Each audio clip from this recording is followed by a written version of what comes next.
Under a sun that scorched the Bosphorus like a drawn blade, fate converged on the greatest city of the medieval world. August 15th, 717 AD. From east and sea alike, the armies of the Umayyad Caliphate arrived, not as raiders, but as executioners of the Old World's next chapter. At their head stood Maslama ibn Abd al-Malik, Prince of Damascus and brother of Caliph Suleiman, commanding what was intended to be the largest force ever assembled against Byzantium, a force meant to end an empire.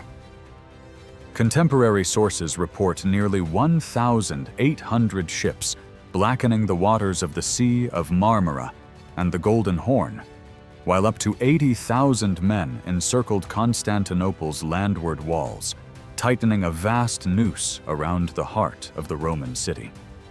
This was not merely a siege. This was an attempted erasure of a civilization. Behind the colossal Theodosian Walls, the last great defensive system of antiquity, stood Emperor Leo III, a hard-eyed Isaurian soldier who had seized the throne earlier that year. Leo's preparations were meticulous. Granaries were secured and stockpiled for a prolonged struggle. Watchtowers were remanned, and across the Golden Horn, monstrous iron chains blocked the harbor, denying the besiegers access from the sea. Prior foresight and the theme system, military districts integrating farmers and soldiers, kept the city supplied and its defenses resilient.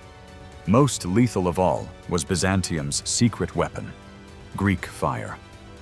This terrifying incendiary compound was projected through bronze siphons mounted on specially designed warships and droman galleys. Its flame could not be extinguished with water and clung like burning tar to wood and flesh, making it uniquely effective against the Arab fleet.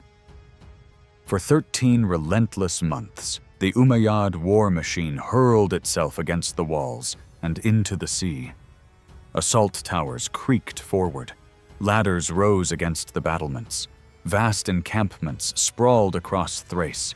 Supply ships crammed with grain and gear strained the Bosporus. Attempts to blockade the capital were persistent, but Byzantine naval sorties equipped with Greek fire repeatedly set Arab ships ablaze, their flaming wrecks smashing into harbor defenses or sinking outright.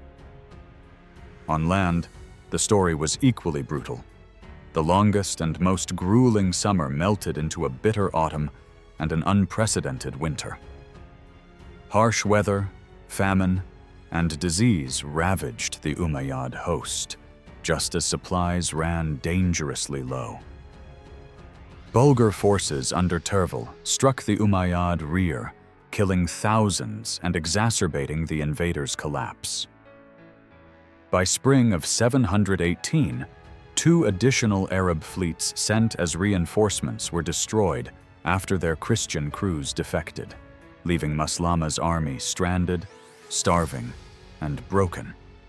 What began as a bold attempt to seize Rome's eastern capital became a slow-motion catastrophe. This was the second siege of Constantinople, the Caliphate's supreme gamble to shatter the last Roman bastion. Its failure would do more than preserve a city. It would halt Islamic expansion into southeastern Europe for centuries, secure Byzantium as the bulwark of Eastern Christendom, and reshape the future of the Mediterranean world. In this documentary, we march through the Umayyad grand strategy, Byzantine mastery of defense, the merciless realities of medieval siege warfare, and the extraordinary clash where empire collided with endurance. The walls stand, the fire reigns, and history holds its breath. Part 1. Setup: Umayyad expansion and Byzantine vulnerability. At the dawn of the 8th century, the balance of the known world was shifting, violent, relentless, and seemingly irreversible. From the sun-baked capital of Damascus, the Umayyad Caliphate surged outward with breathtaking speed and ferocity. In barely a generation, Muslim armies had shattered empires and toppled ancient powers. Spain fell to the west. The great empires of Persia and the Caucasus were swept aside, and Muslim dominion extended as far as the Indus River in the east. The Islamic conquest was no longer a frontier movement. It was a civilization in motion, reshaping Eurasia with astonishing force.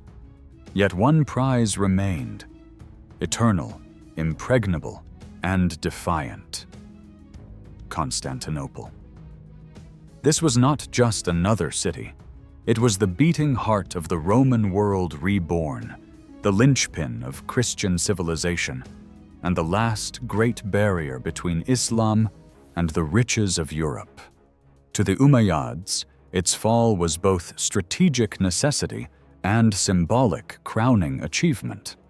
The memory of an earlier attempt still lived, a siege from 674 to 678 that had failed, repelled in part by an earlier use of Greek fire and by stalwart defense.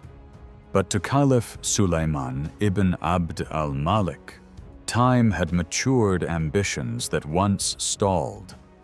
He believed the moment had come to finish what armies could not decades before.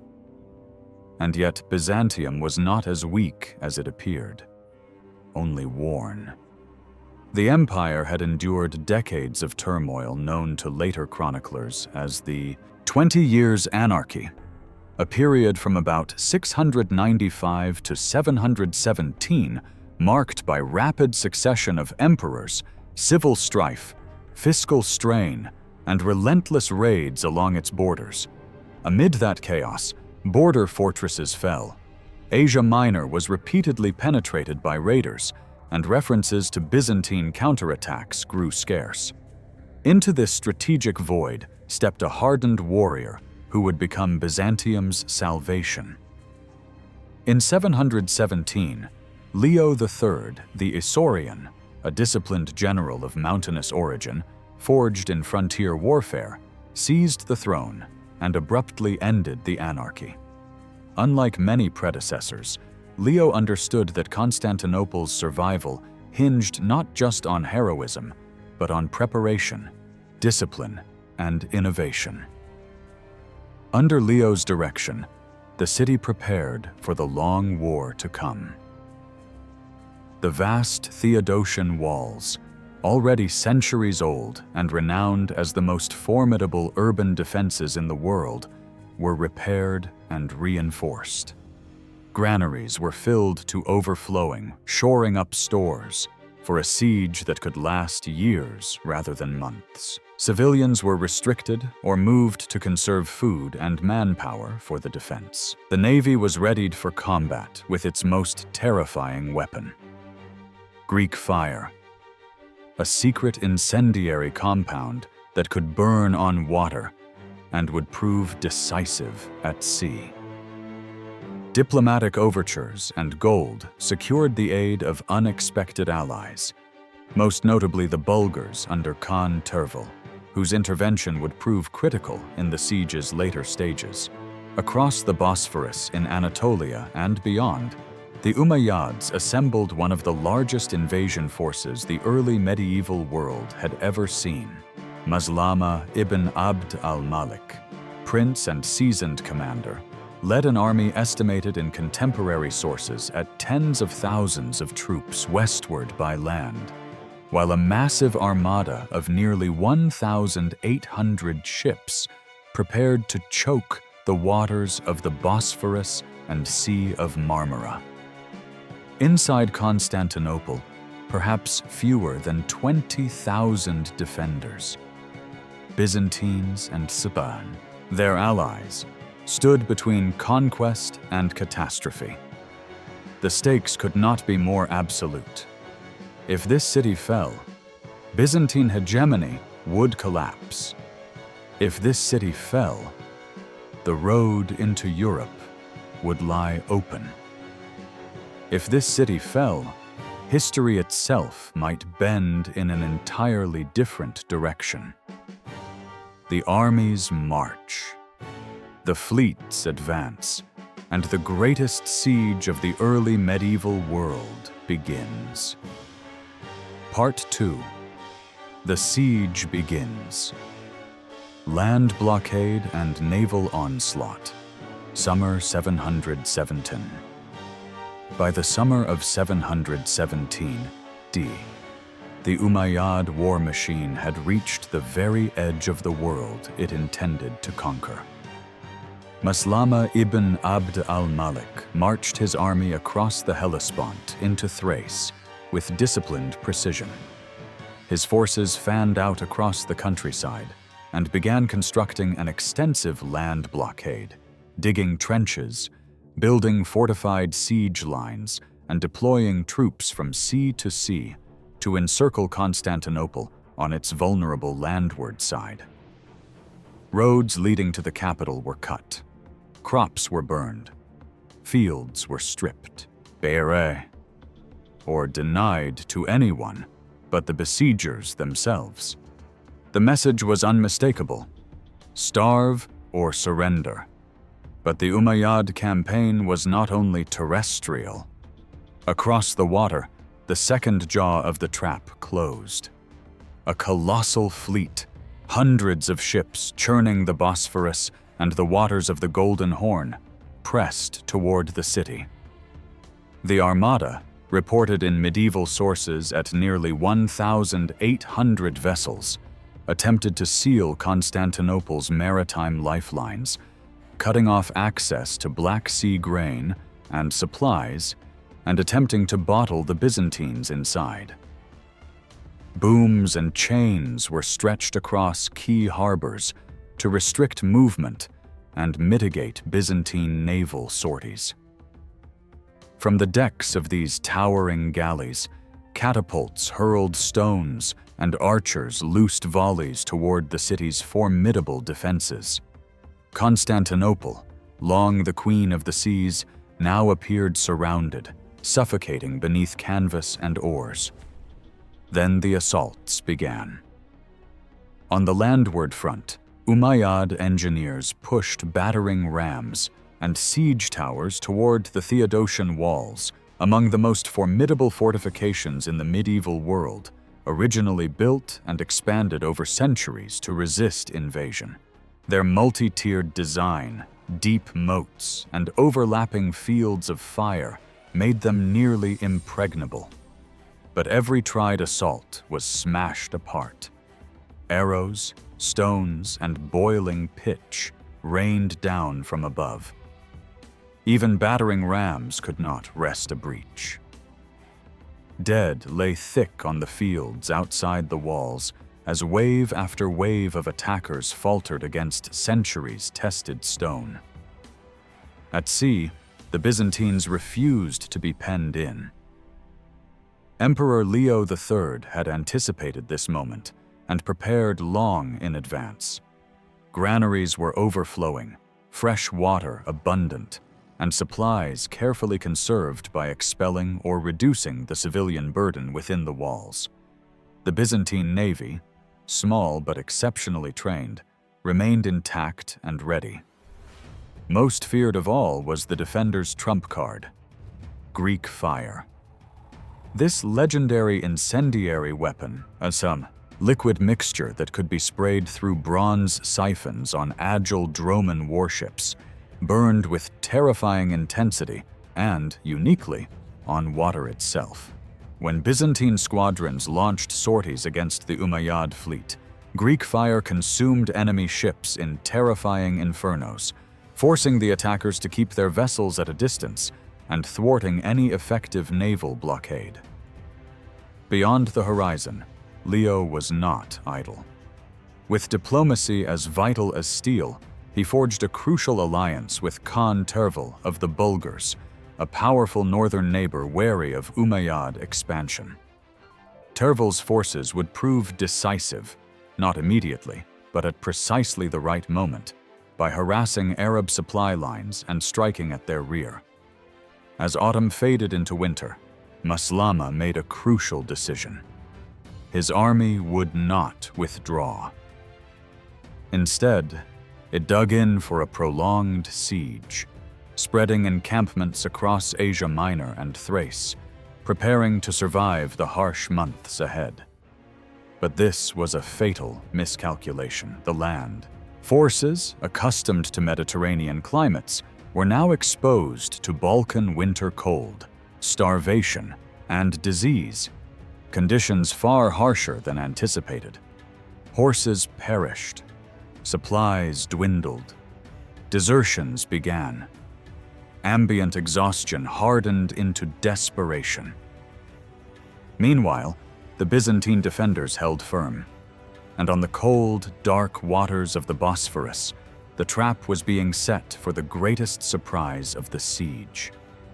A weapon not seen anywhere else in the world, a flame that burns upon water itself, a terror that would turn the sea into a battlefield.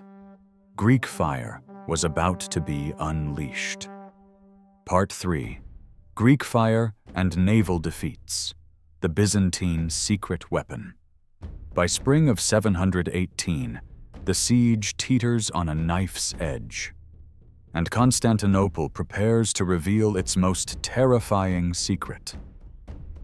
The Umayyads, determined not to be stalled by winter, send fresh reinforcement fleets from Egypt and North Africa, hundreds of vessels laden with supplies and crews, into the narrow waters of the Bosphorus and the Sea of Marmara. To the besiegers, the arrival of this second armada seems like destiny. Victory now hangs within grasp. But then the sea ignites. From hidden harbors within the Golden Horn, Byzantine dromons surge outward, their prows fitted with bronze siphons engineered to project Greek fire, a secret incendiary liquid that burns even on water and clings to wood and flesh. When unleashed, it lights the sea aflame. Entire Umayyad squadrons vanish in seconds. Decks become furnaces. Sailors leap overboard only to find the flames pursuing them across the waves. The chronicler Theophanes the Confessor records it with stark clarity. The Romans' liquid fire burned the Saracen ships with great destruction. Greek fire was more than a weapon. It was psychological terror. Its composition was a closely guarded Byzantine secret, likely involving petroleum-based ingredients, such as sulfur and pine resins, pumped through nozzles and ignited to create a phoenix-like flame that water could not quench. Panic spreads through the Umayyad navy. Discipline collapses. Many of the reinforcements' crews, composed largely of Christian seamen pressed into service, defect outright, sabotaging ships, cutting anchor lines, and steering vessels into disarray rather than face the inferno. What fire does not destroy, fear finishes. With the Umayyad fleets shattered or scattered, Byzantine naval supremacy is restored. Supply lines from the Black Sea are reopened. Grain ships slip through the erstwhile blockade. Reinforcements and provisions enter the city once more, bolstering defenders and augmenting morale. Meanwhile, outside the walls, Maslama's gigantic land army is unraveling. Starvation tightens its grip. Horses die. Supplies dwindle. Morale bleeds away with each frost-bitten dawn. Disease spreads through crowded camps. The promise of conquest turns bitter as fatigue, hunger, and winter grind the invaders down. On the landward front, repeated assaults against the Theodosian Walls fail before they even begin. These triple-layered fortifications, reinforced by centuries of warfare, repel every attempt to breach them. Every Umayyad assault, however desperate, is smashed against stone, shield, and boiling defense. The siege is no longer an attack. It is a slow, grinding collapse. And as the besiegers struggle to endure, forces beyond their control begin to close in.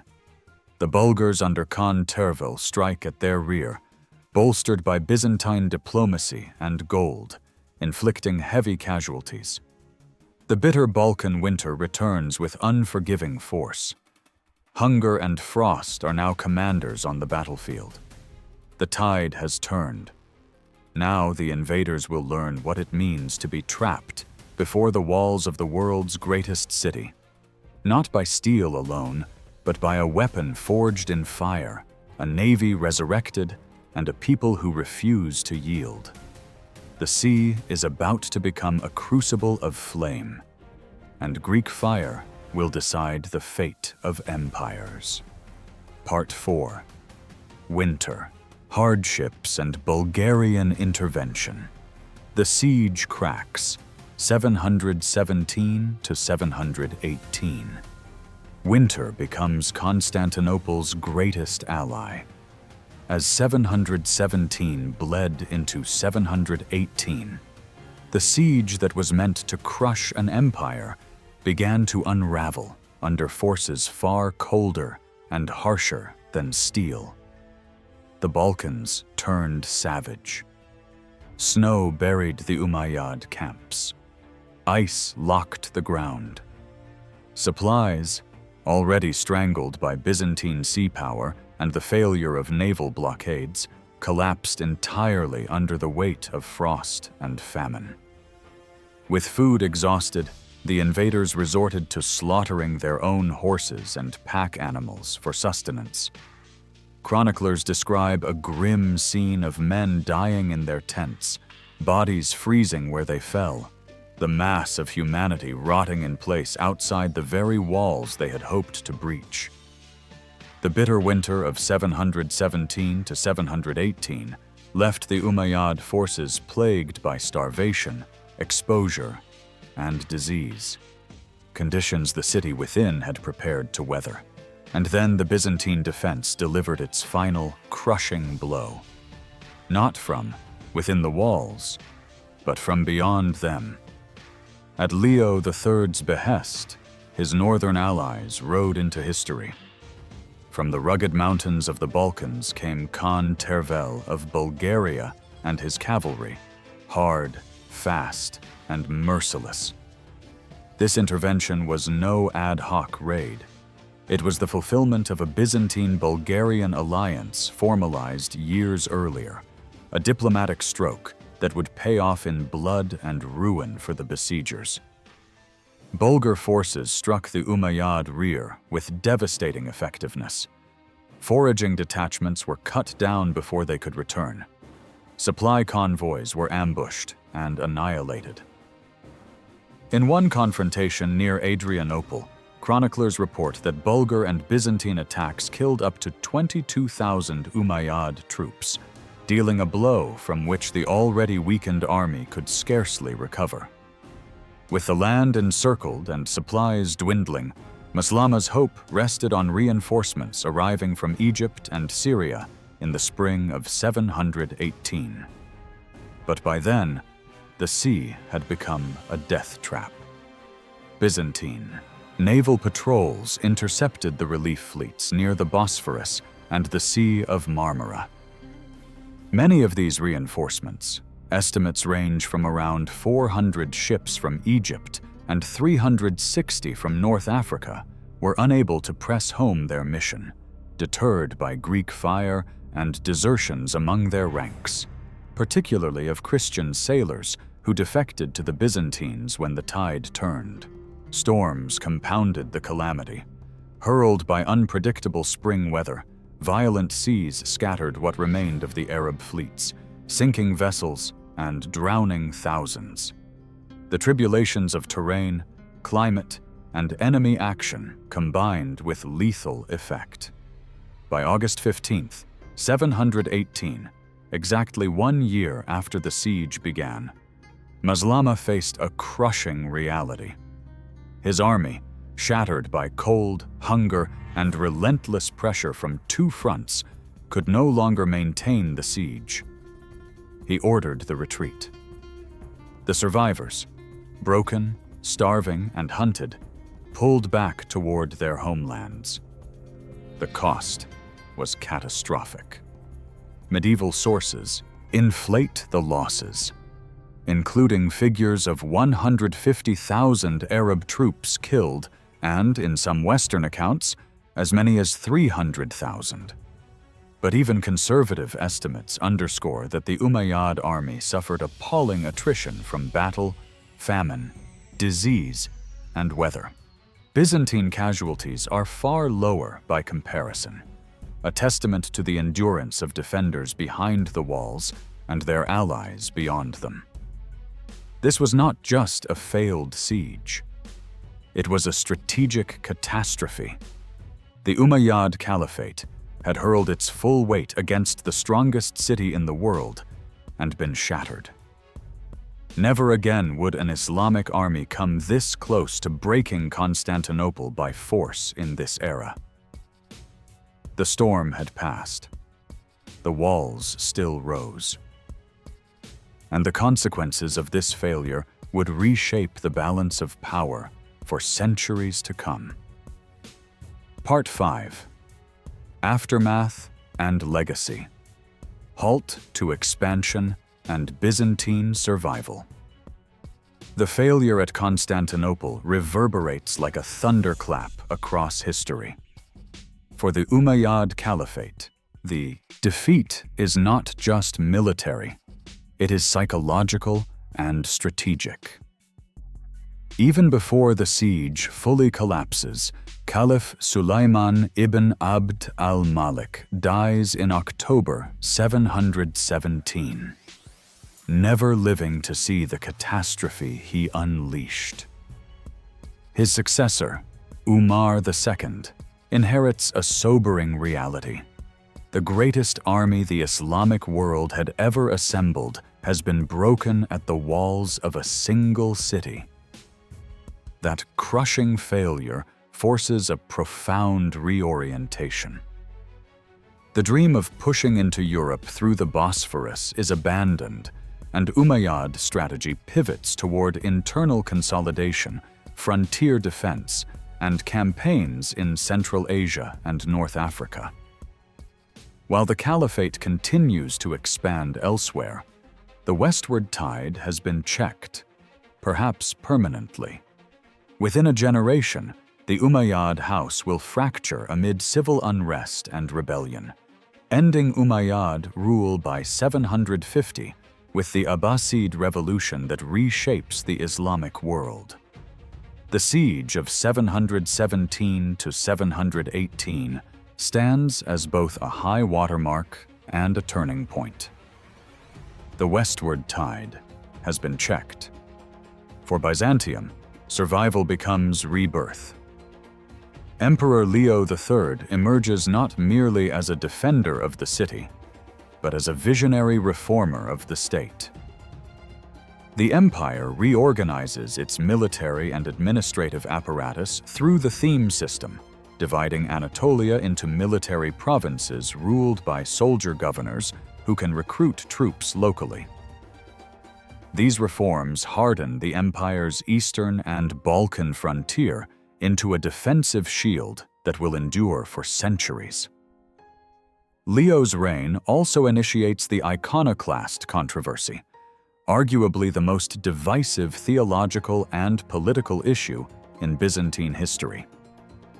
Emerging from the crisis of 717 to 718, iconoclasm seeks to discipline ecclesiastical wealth and unify the state and church behind a common vision of survival and purity. Whether viewed as divine mandate or pragmatic statecraft, the impact is undeniable. The Eastern Roman Empire endures, stabilizes, and evolves. Against all expectations, Byzantium will survive for another 7 centuries, standing as Europe's eastern bulwark against successive waves of invaders, Arabs, Bulgars, Seljuks, and Ottomans. The legacy of Constantinople's survival is immense. Had the city fallen, the Islamic world would have gained the greatest strategic prize on earth, command of the Bosphorus, the Balkans, and the gateway into Central Europe. A capital at Constantinople would have provided direct access into the Danube basin, into Frankish and Slavic lands, and into the heart of Christendom. Instead, Byzantine resilience gives Christian Europe time to consolidate political identities, rebuild institutions, and preserve the literature of antiquity. Greek learning, Roman law, and classical knowledge remain safeguarded behind Byzantine walls. Knowledge that centuries later will flow west and help fuel the Carolingian Renaissance, and later the Italian Renaissance. For contemporaries, the victory feels supernatural. Chroniclers, both Greek and later Christian, writers describe divine favor, of the Virgin Mary watching over the city, and of Greek fire as a heaven-sent weapon, an unholy flame no enemy could extinguish. Myth and memory fuse into legend, shaping collective imagination for generations. But beneath the legend lies a hard truth. Constantinople survives not by miracle alone, but by meticulous preparation, disciplined defense, strategic alliances, advanced technology, and unyielding endurance. The siege of 717 to 718 stands as a masterclass in defensive warfare. Planning that anticipated supply constraints, diplomacy that turned northern neighbors into active allies, innovation that transformed naval combat, and leadership that marshaled far fewer resources to repel a seemingly unstoppable foe. In 717 to 718, two visions of empire collide. One breaks, one endures. And the fate of Europe is decided, not on an open battlefield, but beneath the unbroken walls of Constantinople, where human will met history itself and refused to yield. Conclusion: the walls that stopped history. Under the blazing sun and bitter winter winds of 717 to 718, the fate of empires hung on the stone and fire of a single city. Constantinople, the last beacon of Rome, the gateway between continents, the jewel of the Mediterranean, stood unbowed. Around it, the greatest army the early medieval world had ever seen.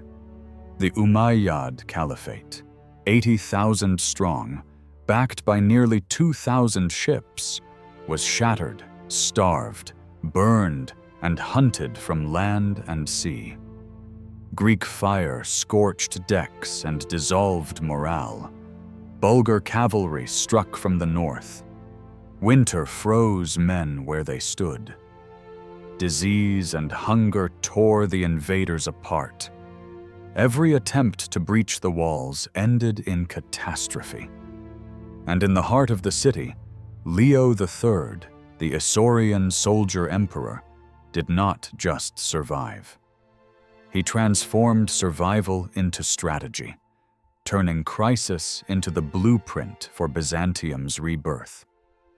Through the theme system, fortified borders, disciplined armies, and reformist vision, he ensured that the empire would endure, not as a relic of Rome, but as a resilient power capable of shaping the future. The Eastern Roman Empire would stand for centuries, its culture, knowledge, and legal heritage preserved behind walls that no army could break. The consequences ripple through history. Islamic expansion into Europe is halted, giving Christian kingdoms the time to consolidate and evolve. Classical knowledge survives to inform the Renaissance. The map of Europe itself is reshaped by the walls of Constantinople. Every legend of divine favor, every story of Greek fire, every chronicle of heroism and endurance reinforces a hard truth. Empires fall not just by armies, but by preparation, strategy, and unyielding will. So remember, the siege was more than a battle.